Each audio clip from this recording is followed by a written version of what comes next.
মধ্যরাতে শেষ হতে যাচ্ছে টানা ২২ দিনের ইলিশ ধরার নিষেধাজ্ঞা। তাই নদীতে নামতে প্রস্তুতি নিচ্ছেন জেলেরা। মৎস্য কর্মকর্তারা আশা করছেন এই নিষেধাজ্ঞায় বাড়বে ইলিশ উৎপাদন। তবে নদীতে ইলিশ এবং দাম নিয়ে শঙ্কা প্রকাশ করেছেন জেলেরা।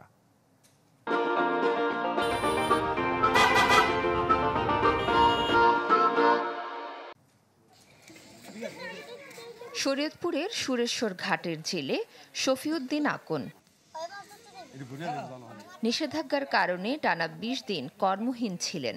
মধ্যরাতে উঠে যাচ্ছে নিষেধাজ্ঞা, তাই জাল আর নৌকা নিয়ে প্রস্তুত হচ্ছেন নদীতে নামার জন্য। শফিউদ্দিনের মতো পাড়ার জেলেরাও ব্যস্ত মাছ ধরার প্রস্তুতির কাজে। ২২ দিন আগে যাই কিছু জমানো টাকা ছিল হেডি আমরা খাইছি, আর যেটা টান পড়ছে আমরা দায়িত্ব করে চলছি। সবকিছু আমরা রেডি করতেছি, আমরা যাবো ইনশাল্লাহ ২৫ তারিখের পরে। নদীতে জাল কাজে সই করতে আছি, যদি আল্লাহ ভালো দেয়, যদি দেনা ফেনা শেষ করে দেয়, না তো দেনই থাকবো।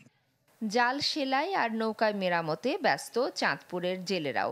তাই উৎসবের আমেজ জেলা সদর, হাইমচর ও মতলব উত্তরের ঘাটগুলোতে। মৎস্যজীবীরা বলছেন ২২ দিনের নিষেধাজ্ঞাও সফল হবে না যদি কাঠের ট্রলারে অবৈধ ট্রলিং ব্যবহার বন্ধ না করা হয়।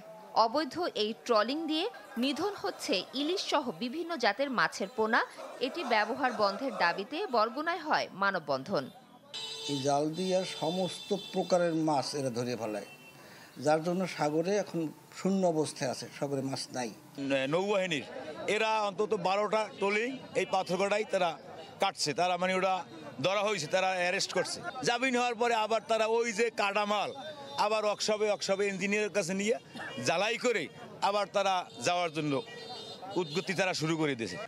এদিকে কেউ কেউ নিষেধাজ্ঞা অমান্য করে নদীতে মাছ ধরতে নামেন।